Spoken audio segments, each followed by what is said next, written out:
You're watching TVP World's special coverage of the 61st Munich Security Conference, and joining me now is former Slovak Defence Minister and Senior Director at Globsec, Martin Sklenár. Thank you for your time.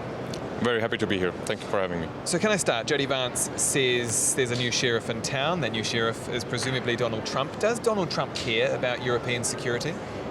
I think he does. He's actually speaking a lot about it, so that means he cares. The last time he was president, obviously it made an impact on European security, on European defense, especially defense spending. So I think from that point of view, he really cares that he makes an impact in Europe and its security and defense, and wants to do as much as possible, obviously. Last year, or last time around, in his previous presidential term, it was a discussion about defense spending over 2%. Now we will have a different discussion. I mean, the numbers will change significantly. We've heard 5% from him. We will see where it goes. But certainly there's a strong opinion in Washington, also by Donald Trump, I would say, about how the European security and defense should look like. So yes, I'm sure he cares about the security. Does he also care, do you think, because he wants to leave a legacy? He would love to be the president that strikes a peace deal in Ukraine. Oh yes, his reputation is on the line, I would say. He made it very clear that he will make a deal, and he will do it quickly. 24 hours. 24 hours. Yes, we're a little bit past that, but still, if we consider the 100 days, it's still something that would be very quickly. We will see how that goes. I mean, they are trying to really put an effort into this and seizing the momentum of the Trump-Putin call to make this happen. Ukrainian President Volodymyr Zelenskyy, he's called for a European army. Given your previous role as Defence Minister, what do you make of that? Is it possible? A European force in Ukraine is actually the right thing to do, and it will be difficult or challenging for the Europeans, but we and the European representatives need to find a way how to do this. Otherwise, it's going to be still in the hands of in the US, and we don't know what is exactly the position and how reliable they will be in a position like that. So do you think Europe will need to have its own forces in Ukraine after a ceasefire is struck to keep the peace? We will see what the negotiations will look like, what the deal will be, and whether there is a peace. To keep the peace, we certainly need not only a force in Ukraine, but also a force that is strong enough that deters Russia from further aggression. I think the Europeans have to put a lot of their resources into this. It has to be strongly European as a present force, but the US should be open to supporting that kind of force in some kind of way. I mean, withdrawing completely would not make this possible. When we talk about that European force, is Europe capable? Is it possible for Europe to actually, I guess, defend and support itself without American backing? It needs a little bit of time to make that happen. I think the Europeans are aware of that. They are trying to put the money and the resources into it to make sure that Europe is stronger, that it adds value but also strength to NATO, but also is able to defend the continent. It will take some time. One of the prerequisites is also that the U.S. doesn't withdraw quickly. So there needs to be a little bit of a transition in terms of the leadership in security and defense in Europe. And I think this is what the Europeans are now trying to see, how much time they have to make sure that they can do this on their own. That phone call between Donald Trump and Vladimir Putin, of course, he called Volodymyr Zelenskyy afterwards, but was that a good idea, or, as Polish Foreign Minister Radosław Sikorski has put it, a mistake? To call Putin first and then Zelenskyy. Or to indeed open the line to Putin directly. Well, I guess this is what he has said that he's going to do, right? I mean, if you want to strike a deal, you need to talk to the other side. So that wasn't so surprising. The sequence of events was more surprising, and that's what scares Europe most. Not only did Trump call Putin first and then Zelenskyy, which is, in diplomatic terms, that's a clear signal, but also, there was no really substantive negotiations with the Europeans about how this is going to go, and Europeans are now trying to see which table they will be sitting at if the negotiations will be happening. Does Volodymyr Zelenskyy have reason to be worried that Ukraine will be part of the negotiations, but also frozen out a little bit? There's talk of negotiations happening in Saudi Arabia between the US and Russia. Volodymyr Zelenskyy says, actually, we don't know about that. we still need to see what are the details, but there is a strong case to be made that Russia and the US, they need to have a channel to discuss more than just Ukraine. I mean, they have more issues open.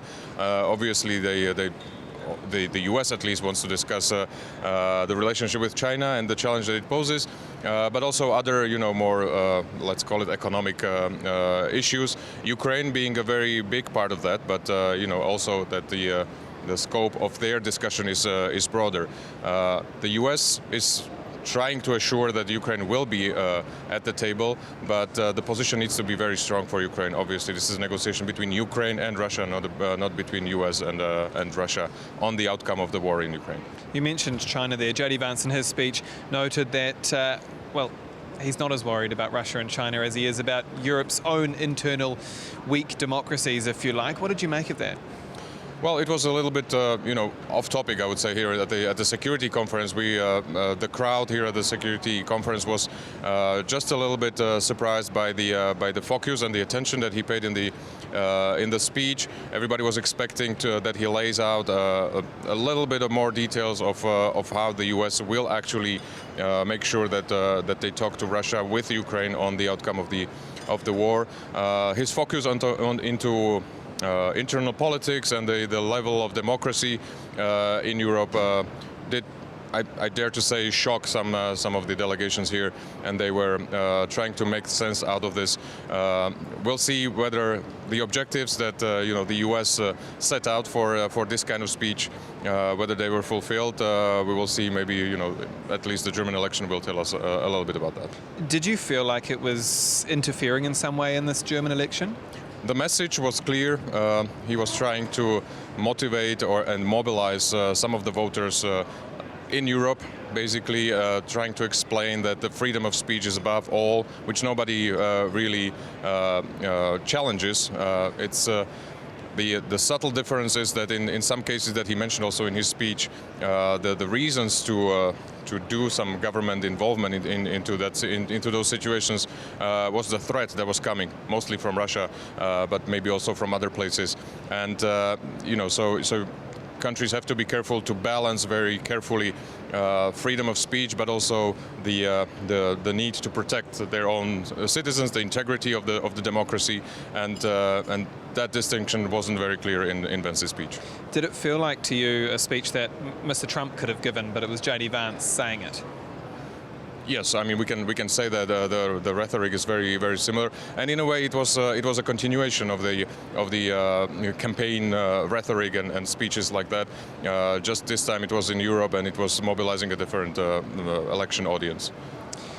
Is the most influential member of NATO Vladimir Putin right now? Vladimir Zelenskyy has suggested that. Well, he certainly made NATO stronger and bigger, so in that sense, yes, Putin made NATO different.